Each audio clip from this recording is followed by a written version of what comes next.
नमस्कार दोस्तों, हमारी नई पहल में आज फिर से आपका स्वागत है। पीछे हमने इंटीजर के बारे में पढ़ा था। इंटीजर नंबर क्या हैं, कौन कौन से हैं और कैसे काम करते हैं। अब हम बात करेंगे रियल नंबर्स की। रियल नंबर क्या हैं, कौन कौन से हैं, कितने प्रकार के हैं और कैसे काम करते हैं। इससे पहले दोस्तों, अगर कंटेंट आपको अच्छा लग रहा है तो लाइक, सब्सक्राइब और शेयर ज़रूर कर दीजिएगा, ताकि हमें मोटिवेशन मिलता रहे और इससे भी अच्छा कंटेंट हम तैयार कर सकें। आज बात करेंगे रियल नंबर की। रियल नंबर दो प्रकार के होते हैं। पहला है फ्लोट, दूसरा है डबल। फ्लोट रियल नंबर और डबल रियल नंबर। अब हमारे बीच में आ रही है IEEE 754। पहले तो बात करते हैं IEEE की फुल फॉर्म क्या होती है। Institute of electrical and electronics engineers. IEEE की फुल फॉर्म है institute of electrical and electronics engineers. अब बात आती है कि IEEE 754 है, वो क्या काम करती है, उसका काम क्या है, ये बीच में क्यों आई हमारे। तो ये सीधा सा है, IEEE 754 बताता है कि फ्लोटिंग नंबर और डबल नंबर कैसे स्टोर होंगे। जो हमारे रियल नंबर हैं वो कैसे स्टोर होंगे, बस इतना सा ही काम है। IEEE 754 ने बताया कि फ्लोटिंग नंबर और डबल नंबर कैसे स्टोर होंगे। अब बात करते हैं हम फ्लोटिंग नंबर की। फ्लोटिंग नंबर IEEE 754 कहता है कि इसके 3 टुकड़े कर दो। IEEE 754 कहता है कि फ्लोटिंग नंबर में जो हमारे पास नंबर होता है उसके 3 टुकड़े कर दो। जैसे हमारे पास है -4.5f, तो इसके 3 टुकड़े होंगे। f फ्लोट है तो इसको बाहर रख देंगे, माइनस का 1 हो जाएगा, फिर 4, फिर पॉइंट वाली बाद की वैल्यू, पॉइंट और पॉइंट वाली बाद की वैल्यू थर्ड पार्ट में आएगी। अब है कि 4 बाइट, ये जो हमारा डायग्राम बना है ये 4 बाइट का होगा, मतलब 32 बिट। अब 32 बिट को हम डिवाइड कैसे करेंगे, देखिए। पहला पोर्शन में हमारे पास 1 बिट आएगी, सेकंड पोर्शन में हमारे पास 8 बिट में होगा और थर्ड पोर्शन 23 बिट का होगा। फर्स्ट पोर्शन होता है वो सिंगल बिट कहलाता है और सेकंड पोर्शन वाला इंटीजर होता है जो 8 बिट का होगा और तीसरा जो पोर्शन होगा हमारा उसे हम मैंटिसा या फ्रैक्शन कहेंगे, ये 23 बिट का होगा। अब बात करते हैं हम डबल की, कि डबल को हम कैसे स्टोर करेंगे IEEE 754 के अनुसार। अब ये है हमारे पास -4.5, इसको हम 3 भागों में डिवाइड करेंगे, माइनस को अलग, 4 को अलग और फिर 0.5 वाली वैल्यू को अलग। अब डबल नंबर 8 बाइट में स्टोर होते हैं, मतलब 64 बिट में स्टोर होंगे ये। अब 64 बिट कैसी होंगी 3 पार्ट में, वही हमारा माइनस प्लस जो साइन होता है उसको 1, वो 1 होगी, मतलब 1 बिट में, और सेकंड वाला पोर्शन 11 बिट और इसमें इंटीजर आएंगे, और थर्ड वाला पोर्शन है उसमें 52 बिट होंगी और उस पोर्शन को हम मैंटिसा कहेंगे। अब बात करते हैं कि साइन बिट है हमारी, पहला पोर्शन, वो हमेशा 1 बिट की होगी। अगर साइन बिट 0 होती है तो प्लस, अगर साइन बिट 0 होगी तो प्लस और साइन बिट 1 होगी तो माइनस। मतलब अगर माइनस आएंगे तो हम वहाँ पे 1 लिखेंगे, अगर प्लस होगा तो 0 लिखेंगे। ये है दोस्तों IEEE 754 के अनुसार डबल और फ्लोट को स्टोर करना किस हिसाब से होंगे, कितनी कितनी बाइट होंगी। अब देखते हैं हम इसके एग्जाम्पल। पहला एग्जाम्पल हमारे पास 14.75 फ्लोट, 14.75 और ये फ्लोट में है, फ्लोट नंबर है ये। अब देखिए 3 भागों में इसको डिवाइड करते हैं। पहला भाग कि माइनस है प्लस है वो आ जाएगा, उसके बाद में पॉइंट से पहले वाली वैल्यू और फिर पॉइंट और पॉइंट के बाद वाली वैल्यू। अब दोस्तों अब इसमें क्या लिखेंगे, ये प्लस है तो प्लस कौन सा होगा, शून्य। प्लस में हमने पीछे पढ़ा था कि प्लस के लिए शून्य होगा। और ये हमारा 14 है, उसको हम कितने बिट में स्टोर करेंगे, तो हमारे पास थी ये 8 बिट, तो 14 को 8 बिट में करेंगे। पहले तो 14 की बाइनरी निकालेंगे। 14 की बाइनरी निकालते हैं दोस्तों, 8 4 12 13 14, तो इसकी बाइनरी बन गई 1 1 1 0। तो ये बाइनरी आई हमारे पास 1 1 1 0, 1 2 3 4, हमारे पास 4 है और हमें 8 बिट में इसको स्टोर करना है, तो इसके पीछे हम 4 और शून्य लगा देंगे। यहाँ पे ये 8 बिट हो जाएगी। और ये वाला जो हमारा पोर्शन है इंटीजर वाला, तो ये राइट टू लेफ़्ट चलता है, जबकि ये आगे वाला जो हमारा मेंटिसा वाला फंक्शन है या पोर्शन है, वो लेफ़्ट से राइट की ओर चलेगा। देखते हैं दोस्तों आगे। इंटीजर में बाइनरी राइट से लेफ़्ट की ओर चलती है, जो इंटीजर पार्ट है इसमें बाइनरी राइट से लेफ़्ट की ओर चलेगी। अब आता है हमारा 0.75। अब देखिए इसको हम कैसे सोल्व करते हैं दोस्तों। ये हमारा 0.75। अब 0.75 को हम पहले 2 से मल्टीप्लाई करेंगे। 2 से मल्टीप्लाई करेंगे तो हमारे पास आएगा 1.50। ये उसको सोल्व करने का एक तरीका है दोस्तों, समझ लो आप अच्छे से। जो हमारे पॉइंट के आगे वाली वैल्यू थी 0.75, उसको हम 2 से, कौन सी भी वैल्यू हो उसे 2 से मल्टीप्लाई करना है। 2 से मल्टीप्लाई करने के बाद जो हमारी संख्या आ रही है पॉइंट से पहले और पॉइंट के बाद की, तो पॉइंट से पहले वाली संख्या को हम बाहर ले आएंगे।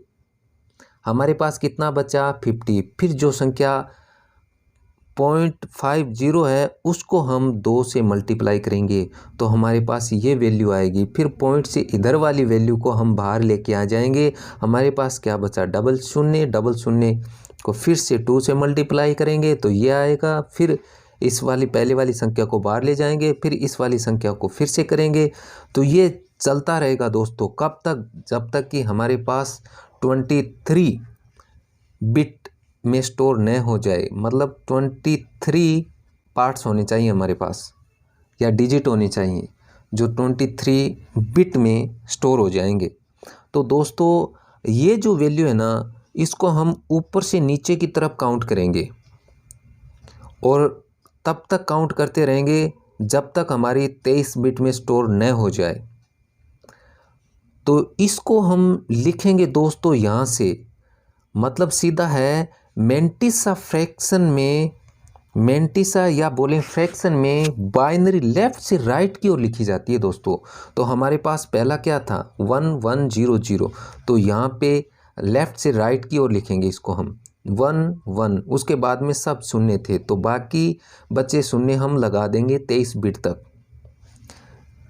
अब दोस्तों ये समझना आसान भी है और हार्ड भी है। अगर आपने एक बार समझ लिया तो बिल्कुल आसान है, और समझ में नहीं आया तो दोस्तों ये हार्ड भी है। अब ये जो हमारी संख्या थी, जो हमें यहाँ पे अलग अलग पार्ट्स में प्राप्त हुई थी, इसको हम अब यहाँ फिर दोबारा लिखेंगे। मतलब पॉइंट, ये पॉइंट था, पॉइंट वाली आगे की वैल्यू है हमारे पास कितनी थी, 0.110 थी। उसके बाद में पॉइंट के बाद में ये वैल्यू थी हमारी। अब ये इधर ऐसे चलती है 0 1 1 1 0 1 1 1। अब 1 के बाद में अगर हम कितना भी शून्य लगाएं कोई फ़र्क नहीं पड़ता। तो दोस्तों लगाओ या ना लगाओ, हमारा आंसर ये आ जाएगा। मतलब जितना बिट्स हमें चाहिए उतना ही सोल्व करते रहेंगे इस वाले फ्रैक्शन को। चलो दोस्तों एक और उदाहरण हम देखते हैं कि -7.32 f, मतलब फ्लोट है ये। इसको वही माइनस को इसके 3 भागों में इसको डिवाइड करेंगे, माइनस फिर पॉइंट वाली पहली वैल्यू, फिर पॉइंट के बाद वाली वैल्यू। अब वही है हमारा। अब यहाँ क्या है, माइनस प्लस, प्लस होता तो शून्य लिख देते और माइनस है तो हम 1 लिखेंगे दोस्तों। ये आ गया हमारा 1, जो हमने IEEE 754 के अकॉर्डिंग पढ़ा था।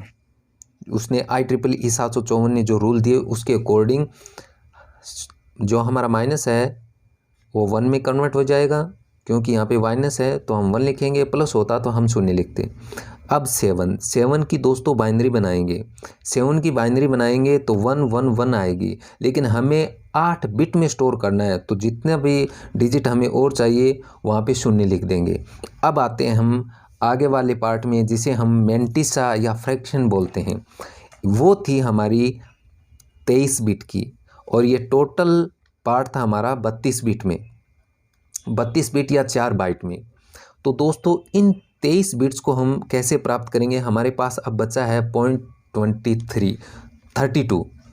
तो 0.32 को वही फार्मूला है, 2 से मल्टीप्लाई करेंगे 64 आएगा, और ये जो वैल्यू है जो पॉइंट से पहले है इसको हम बाहर ले जाएंगे। फिर जो 64 आया उस 64 को 2 से मल्टीप्लाई करेंगे, 2 से मल्टीप्लाई करेंगे तो 1.28 आया। 1.28 में से जो पॉइंट से पहले वाली वैल्यू है इसको हम बाहर ले जाएंगे। फिर हम जो बचा हमारे 0.28 को 2 से फिर मल्टीप्लाई करेंगे तो हमारे पास आया 0.56। अब 0.56 है तो पॉइंट से पहले वाली वैल्यू को हम बाहर ले जाएंगे, और हमारे पास बचा 0.56 इंटू 2। फिर वही हमारे पास नई वैल्यू आई 1.12। अब 1.12 पॉइंट की पहले वाली वैल्यू को हम बाहर ले जाएंगे, फिर हमारे पास बचा 0.12 इंटू 2। फिर हमारे पास प्राप्त हुआ 0.24, और फिर वही पॉइंट से पहले वाली वैल्यू को हम बाहर ले जाएंगे, हमारे पास बचा 20.24 इंटू 2। फिर हमारे पास वैल्यू प्राप्त हुई 0.48। पॉइंट से पहले वाली वैल्यू को हम फिर बाहर ले जाएंगे, हमारे पास 0.48 बचा, इसको 2 से मल्टीप्लाई करेंगे, फिर वही संख्या आएगी हमारे पास 0.96। अब उस शून्य को हम बाहर ले जाएंगे, फिर हमारे पास क्या बचा 96। तो दोस्तों ये वैल्यू है ना, ये बहुत हार्ड है, इसको जब तक हमें 23 टाइम इसको करना पड़ेगा, ये लॉन्ग आएगी। आप ध्यान रख लेना, एग्ज़ाम में इतनी लॉन्ग वैल्यू वाला कोई भी क्वेश्चन नहीं आएगा। ये सिर्फ समझाने के लिए आपको, आप आगे भी कर सकते हो जितना वैल्यू हमें चाहिए, क्योंकि इसमें यह आगे बढ़ता रहेगा, सब में अलग अलग वैल्यू आएगी, ऐसा नहीं है कि आगे 0 आ जाएगा। तो दोस्तों इस हिसाब से 23 वैल्यू तक हमें इनको सोल्व करना है। जो आएगा वो हम यहाँ पे रख देंगे लेफ़्ट से राइट की तरफ, और हमारा आंसर आ जाएगा। अब दोस्तों बात करते हैं फ्लोटिंग फॉर्मेट स्पेसिफायर। फ्लोटिंग में फॉर्मेट स्पेसिफायर कौन कौन से होते हैं हमने पीछे पढ़ा था। दोस्तों फ्लोटिंग फॉर्मेट स्पेसिफायर पहला F, %F। ध्यान रखना इसके आउटपुट में पॉइंट के बाद में 6 वैल्यू लिखना अनिवार्य है। जैसे हमारे पास है printf %F, और ये देखिए 2.0। अब यहाँ पे अगर D आता तो यहाँ पे 0 लिखने की ज़रूरत नहीं थी दोस्तों पॉइंट के बाद, लेकिन यहाँ पे F लिख दिया %F, जो कि फॉर्मेट स्पेसिफायर है। तो अब यहाँ पे फ्लोट है, तो फ्लोटिंग में अगर %F आ रहा है तो दोस्तों पॉइंट के बाद 6 डिजिट लिखना अनिवार्य है। अब यहाँ से देखिए एक बहुत ही ज़बरदस्त क्वेश्चन बन रहा है। हमारे पास आ जाएगा कि परसेंटेज हमें ये दे देंगे printf %F और 2.0F, और आंसर 4 आएंगे दोस्तों। एक आएगा 2.0, मतलब पॉइंट के बाद में 60, एक में दे देगा सिंपल 2, दूसरे में वही 2.50 दे देगा, तीसरे में 2.30 दे देगा, और एक दोस्तों 2.00 दे देगा। तो कंफ्यूज होने वाली कोई बात नहीं है। अगर कहीं पे भी %F आए फ्लोट में तो दोस्तों पॉइंट के बाद अपना 6 डिजिट आना चाहिए। नेक्स्ट देखते हैं हम फ्लोट -2.35F, मतलब यहाँ %F और ये संख्या क्या है फ्लोट में है, और वही नेगेटिव माइनस में। तो दोस्तों ज़्यादा घबराने वाली बात नहीं है, माइनस हो प्लस हो कुछ भी दे दो, हमें एक ही ध्यान रखना है कि पॉइंट के बाद में 6 वैल्यू को रखना है, 1 2 3 4 5 6, बस। ज़्यादा दिमाग को दौड़ाने की ज़रूरत नहीं है। प्रिंट एफ परसेंटेज एफ, अब देखो -4 5.123 घबराना क्यों दोस्तों, रूल हमारा एक ही है, चाहे माइनस हो प्लस हो, हमें तो सिर्फ पॉइंट के बाद 6 वैल्यू पे ध्यान देना है और आंसर यही आएगा। चाहे आगे कितने भी वैल्यू दे रखी हो, 6 को पढ़ना है हमें, और अगर न भी दे रखी हो तो पॉइंट के बाद में 6 वैल्यू हमें लगाना है, चाहे शून्य ही लगाने पड़ जाए। ये है परसेंटेज एफ जो हमारा फॉर्मेट स्पेसिफायर है फ्लोट में। सेकंड है हमारा परसेंटेज डी, जी, ये वाला जी। तो दोस्तों इसमें इस स्पेसिफायर में फिक्स नहीं होता कि पॉइंट के बाद कितनी डिजिट आएंगी, और हमारा पहले वाला था परसेंटेज एफ, उसमें फिक्स था कि पॉइंट के बाद में 6 डिजिट आएंगी। लेकिन परसेंटेज जी में कोई फिक्स नहीं है कि कितनी आएंगी। देखते हैं हम इसके एग्जाम्पल, जैसे प्रिंट एफ परसेंटेज जी 2.5, तो दोस्तों इसका आंसर 2.5 ही आएगा। देखिए सेकंड परसेंटेज जी 2.0, तो अब इसमें पॉइंट के बाद में कोई वैल्यू का ऑप्शन ही नहीं है दोस्तों, कितनी आएंगी, तो पॉइंट के बाद में 0 का भी कोई वैल्यू नहीं है, तो यहाँ पे सिर्फ 2 ही आएगा। एक और देखिए -2.375, अब इसको दोस्तों क्या करेंगे, करना क्या है, जो दे रखा है वो लिख देंगे, इसमें तो कुछ करना ही नहीं है हमें परसेंटेज जी में। अब एक और देखते हैं परसेंटेज जी -1.2345678 तो अब दोस्तों इसमें क्या है कि ये हमें पूरी वैल्यू दे रखी है, तो -1.23457। अब 7 लिखने का मतलब ये है कि ये जो 3 संख्याएं हैं इनका एवरेज लिख देंगे हम, लास्ट की 3 संख्याओं का एवरेज कर देंगे, बस इतना ही है और कुछ नहीं है इसमें। क्वेश्चन इसमें भी बन सकता है, ध्यान रखना दोस्तों। तो दोस्तों अब हमारा आता है परसेंटेज ई छोटा और परसेंटेज ई बड़ा। इसे हम साइंटिफिक या एक्सपोनेंशियल फॉर्म भी कहते हैं, और सी है वो इसी फॉर्म को यूज़ करता है। तो दोस्तों क्वेश्चन बन रहा है कि सी किस फॉर्म को यूज़ करता है, साइंटिफिक और एक्सपोनेंशियल फॉर्म को। अब ये हमारे पास इसका पूरा स्ट्रक्चर आ गया। पहले वाला जो है वो साइन कहलाएगा, दूसरे वाला हमारा बॉक्स है वो 1 डिजिट नॉन जीरो वैल्यू, मतलब 1 से लेके 9 तक इसमें वैल्यू आएंगी। पॉइंट से पहले वाला 1 से 9 यहाँ पे फिर पॉइंट आ गया दोस्तों, और फिर 6 डिजिट मेंटिसा जो हमने पिछले पार्ट में देखा था कि मेंटिसा कौन सा है। फिर दोस्तों हमारे पास छोटा ई या बड़ा ई कौन सा स्पेसिफाइड दे रखा है। उसके बाद में दोस्तों देखते हैं कि प्लस है या माइनस है, और फिर लास्ट का आता है 2 डिजिट पावर हमारा। तो दोस्तों ये माइनस और प्लस है ना, ये पावर के रूप में आएंगे, जैसे पावर हमेशा 2 डिजिट में आएगी कि इसकी पावर क्या है, माइनस में है या प्लस में। तो दोस्तों जो हमारा पॉइंट आएगा ना बीच में, वो अगर लेफ्ट में करते हैं तो प्लस, अगर इसको हम राइट में खिसकाते हैं तो माइनस आएगा। इस चीज़ को आप ध्यान रखना।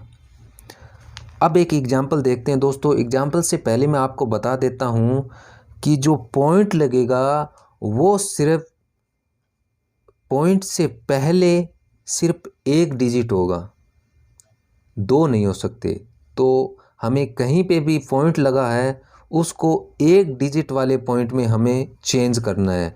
जैसे परसेंटेज ई 42.13, तो दोस्तों इस पॉइंट को हम यहाँ पे लाएंगे, क्योंकि पॉइंट से पहले सिर्फ 1 वैल्यू होनी चाहिए या 1 डिजिट ही होना चाहिए।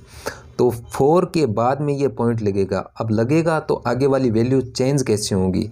तो दोस्तों इसको लगाने के लिए हमें पहले 4 पॉइंट, अभी इस पॉइंट को हम यहाँ पे ले आए 2 1 3। इसके बाद में इसको लिखने का एक यही तरीका है दोस्तों,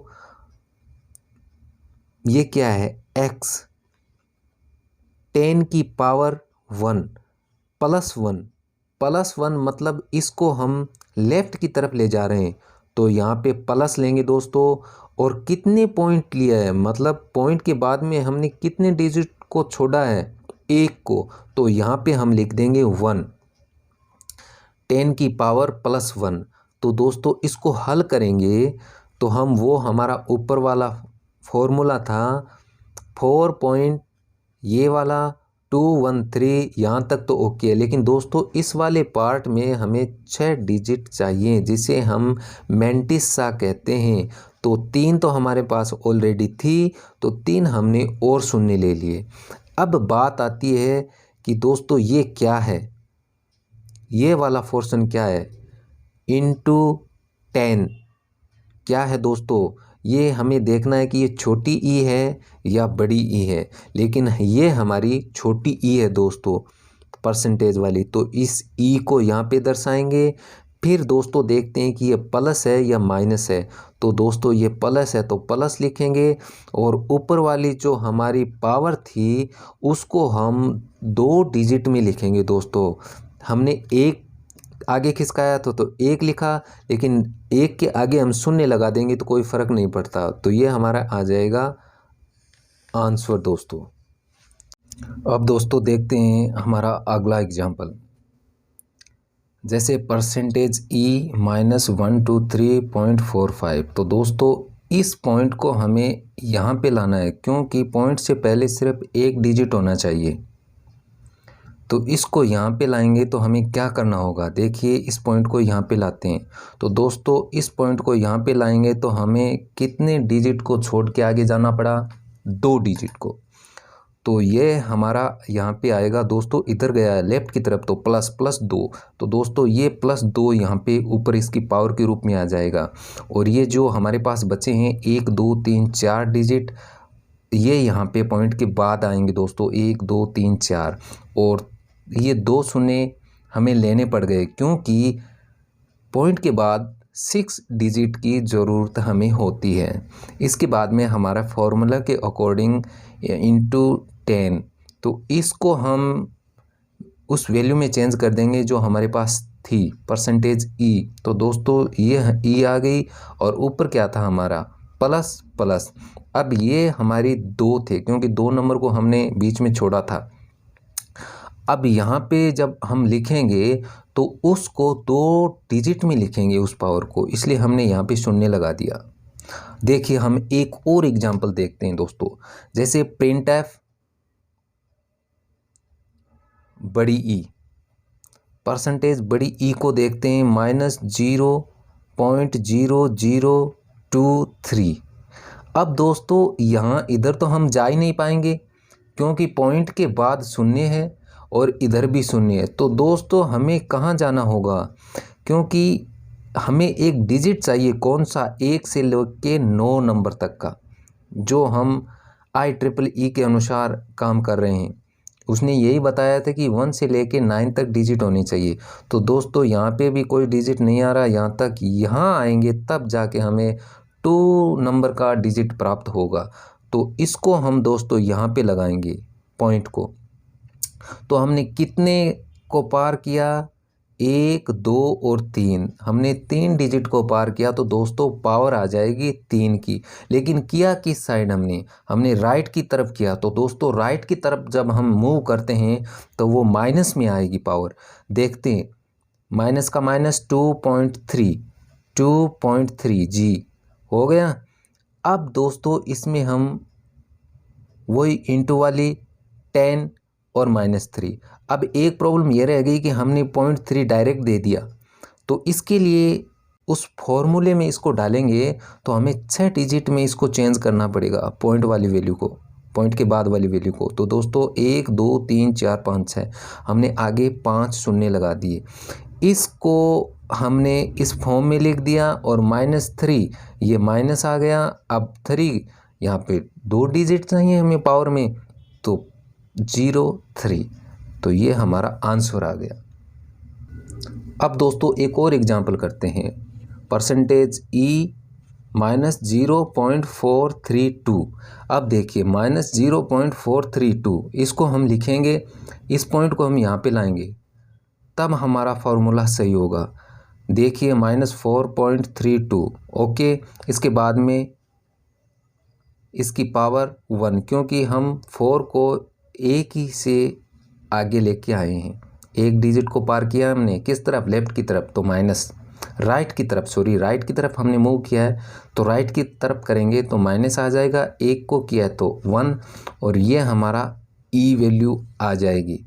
तो यहाँ पे वही फॉर्मूले में जब हम इसको रखेंगे 4.32, ये 6 डिजिट, फिर इसको हमने ई और ऊपर वाली पावर को हमने -01, तो ये इसका आंसर हो जाएगा। तो दोस्तों ज़्यादा पढ़पंच में पढ़ने की ज़रूरत नहीं है, आपको सीधा सा फॉर्मूले में रखो और आंसर हमारे सामने होगा।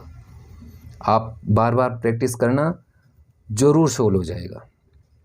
आज के लिए बस इतना ही। नमस्कार एंड जय हिंद।